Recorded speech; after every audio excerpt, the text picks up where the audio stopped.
make sure you hit that subscribe button. Peace, y'all. Jonny Fastlane here. So, Kodak Black is still in jail. And is Dr. Dre clout chasing? Let's talk hip hop. So the last time that we heard about Kodak Black was a couple days ago, right? He got arrested like about 2 weeks ago at Rolling Loud before he went up on stage, right? They arrested him because he they say allegedly that he forged some kind of paperwork so that he could buy a gun legally, right? Because in the state of Florida, felons aren't allowed to have guns at all, period, right? So Kodak Black is a felon, but I guess what the police are saying, or what the ATF is saying, is that he lied on some application saying that he wasn't a felon, saying that he never been arrested, or whatever the case may be, so that he can buy 3 guns, right? Since on the back of that, in very small print, it always says all these statements on this form are true to the best of my knowledge, or if not, I will, could be forced to, do time in jail or whatever, that little, disclaimer says. Well, Kodak Black signed it, you know what I'm saying? So, well, that's what they're saying he did, right? So he got arrested. So anyway, they told him that they will give him bail. The bail was going to be $550,000. Kodak Black was going to put up his home, which is worth $600,000, so that he can get out of jail and then be on house arrest, right? But Kodak Black is still sitting in jail because the prosecutors went to the judge and they presented a case on why Kodak Black should stay in jail until the trial and not be granted bail at all, right? So the prosecutors came out with some brand new information that nobody even knew about, right? So they're saying that there was a shooting back in March in some neighborhood in Florida, a neighborhood where a rival rapper that Kodak Black, had beef with or whatever, and that rapper's house got shot up, right? That nobody was hit, the rapper wasn't hit, nobody inside was hit, but the rapper's house got shot up, right? Well, who cares, right? Why do we care that some rapper that had beef or whatever with Kodak Black's, why do we care that his house got shot up? What does that have to do with anything, right?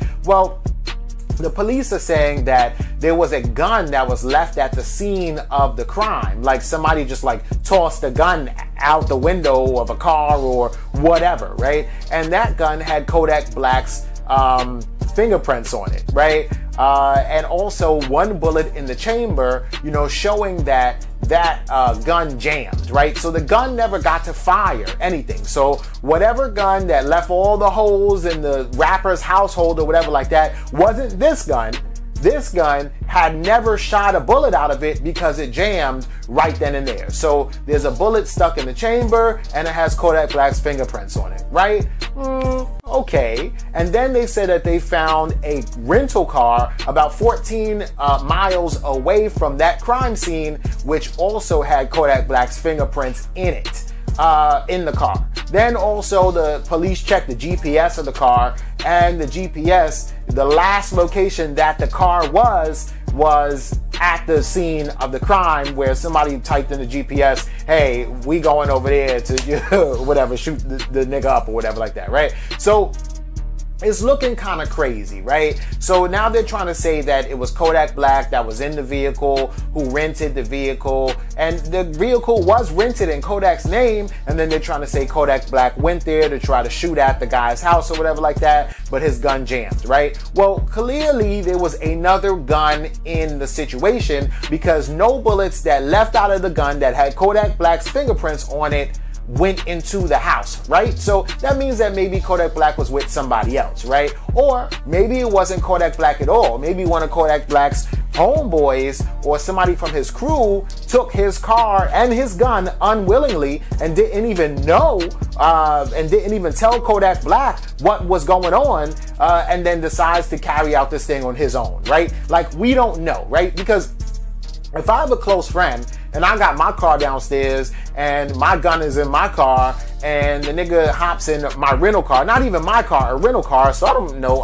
He says, yo, let me borrow your rental car real quick. I'm like, yeah, cool. I'm thinking he's going to McDonald's or something like that, right? Next thing I know, he's going to do a shootout. And yeah, my fingerprints are on my gun because that's my gun in my car. But not only my fingerprints are on it, probably somebody else's fingerprints are on it too. But anyway, they was trying to use my gun and the shit jammed anyway, so whatever, right? So the prosecutors are basically using, hearsay or trying to connect the dots here, and it's very vague. Like, I don't know if this is even going to be able to fly, but they're trying to connect the dots and say that, hell nah, don't let Kodak Black out of jail, not even on bail. He needs to stay here until his trial date. So, we'll see what's going on, but right now, that's what's happening, and Kodak Black is still sitting in jail right now, just really trying to get bail. Now, if he is granted bail, he's going to be on house arrest, and you know that he can't leave his crib without permission. He probably can only go to see his parole officer or his probation officer. So, it's just a real crazy situation. But let me know what y'all think about this in the comments. Alright, so, there's a Nipsey Hussle fan page out there. Well, obviously, there's mad fan pages of Nipsey Hussle out there, right? And so the fan page posts up a picture, that picture that I just showed y'all of Nipsey Hussle, Dr. Dre in the Game, right? Well, it's Dr. Dre in the Game, and they're like sitting next to a Nipsey Hussle painting, right? Because this is after Nipsey passed, right? So that picture was taken a couple days after Nipsey passed, right? So I did a video about this like maybe a month ago, right? But Dr. Dre, The Game, and Snoop, all three were in the studio, and they were working on a song, like a dedication song to Nipsey Hussle, like something like how Biggie, Puff Daddy did for Biggie after Biggie died. Just a song like commemorating, Nipsey saying like, I love you, I can't believe you're gone, damn, we're gonna carry on your legacy, things like that, right? The only thing is that they had like an old Nipsey Hussle verse that Nipsey recorded back before he passed away. So Nipsey Hussle was going to be on the song, right? Which is pretty cool. So, when you're dealing with, Nipsey Hussle, right? A huge artist, right? If you have The Game and Snoop Dogg, and they're doing a track dedicated to Nipsey Hussle, who do you think that they're gonna call, right? They're gonna call the biggest producer on the West Coast, right? They're gonna call Dr. Dre. They're gonna say, listen, we need to do this the right way. We want to represent Nip the right way. We gotta get a Dr. Dre beat. You know what I'm saying? And all that is cool, right? So, Game could call Dre up, Snoop could call Dre, be like, yo, Dre, come through the studio, you know what I'm saying? We got this Nipsey Hussle shit. You think Dr. Dre's gonna be like, hell no, I'm not coming? Dr. Dre would jump at the chance to do that, right? And that's cool, right?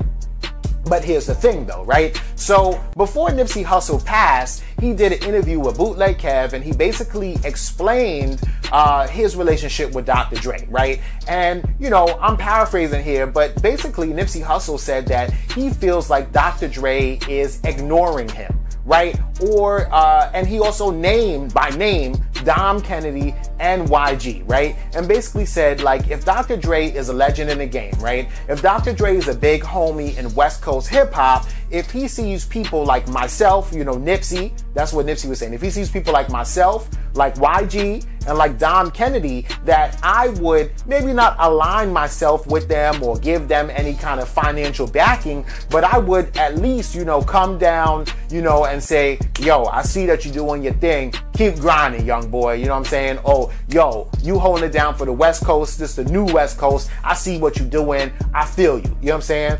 And Nipsey Hussle explained that he felt like Dr. Dre peeped Game, that they were doing a damn thing, but consciously, decided not to speak on it or not to extend that hand out to them, or consciously decided not to be like, I see you, player, just a little nod, like, I see y'all young niggas, right? And so, Nipsey Hussle basically explained that you can get so big and popular that if you notice that people still don't notice you, then it's a fact that they do notice you and they're purposely ignoring your movement or ignoring what you're doing, right? So Nipsey Hussle was then did a song where he threw like a little line in there basically saying like, I'm one of the only rappers that made it without Dr. Dre, like on the West Coast, right? And like he's talking, straight facts. But there are other young rappers who, hip hop generally think are dope from the West Coast that Dr. Dre has not co-signed, right? So Dr. Dre never co-signed Schoolboy Q,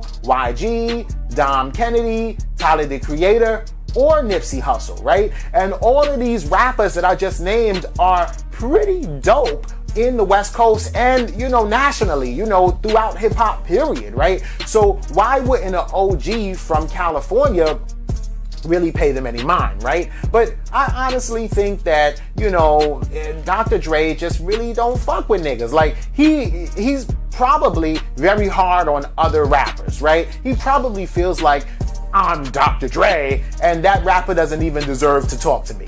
Or, you know what I'm saying? So I'm not going to give, that rapper doesn't even deserve to have my attention, right? No, you know, shade to Nipsey Hussle or any other rappers. I don't think Dr. Dre was like physically disrespecting another rapper. He sees you over there doing your thing, and that's you. That's your movement. But I'm not going to even acknowledge it, right? And that's kind of crazy and weird. And some might say it's a hater kind of move, but that's how people are, like, especially like here in New York. Like, Dr. Dre is like every New York nigga, right? Too cool to give another man props, right? And that's really just what it is. So I see you doing your thing, and it's not like I'm hating or anything like that, but it's just like, I'm doing my thing, and yeah, he doing his thing over there, but fuck whatever he's doing, right?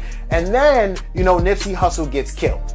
Right? So then after Nipsey Hussle gets killed, just like a lot of other people in the world, Dr. Dre realized that he was taking Nipsey Hussle for granted too. He probably thought Nipsey Hussle would be around. He probably ain't think that, you know, it was anything to jump at right now, even though Nipsey Hussle was out here doing a lot of great things for the community, for businesses, for hip hop, all of that. You know, Dr. Dre overlooked it, just like a lot of other people did. So in hindsight, yeah, he wants to be involved in a dedication track to, you know, Nipsey Hussle with The Game and Snoop Dogg. I mean, that's two people that Dr. Dre does recognize and does respect. You know what I'm saying? And it never is not like Dr. Dre ever said, yo, fuck Nipsey Hussle or anything like that. But he didn't acknowledge that Nipsey Hussle was great. And Nipsey Hussle did acknowledge that Dr. Dre did not acknowledge that Nipsey Hussle was great. So if Nipsey Hussle says, I'm not too cool with Dr. Dre, then a lot of Nipsey Hussle fans are wondering why the hell Dr. Dre is taking a picture next to a Nipsey Hussle painting like shit was all good. Like that was your mans in them. You know what I'm saying? And I know for a fact that Nipsey Hussle was really, really wanting not only recognition from Dr. Dre, but wanting to work with Dr. Dre. Nipsey Hussle wanted to do like a Dr. Dre beat. He wanted to do Dr. Dre production, you know, all of that. And it's sad that the only time that Nipsey Hussle really got a Dr. Dre beat was after Nipsey Hussle passed. Like, he couldn't even enjoy that, right? So, you know, that's like somebody, you know, constantly looking up to somebody, you know, in their world, in their, you know, coast, in hip hop, and then for that person to completely ignore you and not mess with you. And then for you to die, and then all of a sudden that person is like, yeah, I worked with the late, great Nipsey Hussle. And then, yeah, you got a verse and everything like that. But that verse you didn't even write to go with that Dr. Dre beat. So it might not even mix up well or whatever the case may be. But, you know, there you have it, right? So a lot of fans are basically like, yo, Dr. Dre is straight clout chasing, right? So one fan says, I don't care how nobody feels about this. Dre should not be near any Nipsey tribute or anything related to Nip. He didn't support him while he was here, and we shouldn't let him gain clout off of his death. I don't care, you know? So, and I feel you. But I don't think that Dr. Dre is trying to gain clout. I think that he's really trying to pay his respects. I mean, Dr. Dre is Dr. Dre. He has all the clout in the world, right? And if he really wanted to you know, chase clout or something like that, Dr. Dre would post up an old picture of him and Tupac and be like, I was around when Tupac was around. I was standing next to Pac. You know, that's clout. That's clout right there. You know what I'm saying? So I think that Dr. Dre is not looking for clout. I think that he's just really trying to show his respects to Nipsey Hussle. And he acknowledges Nipsey Hussle now, and it's unfortunate that he's doing it in Nipsey Hussle's death. But I don't know. I could be wrong. Maybe he is clout chasing. Y'all let me know what you think about this and Kodak Black in the comments down below. Make sure you like, comment, share, subscribe, hit that notification bell, and don't forget to follow me at Jonny Fastlane on Instagram and Twitter. That's JONNY Fastlane, and y'all already know what to do. Peace.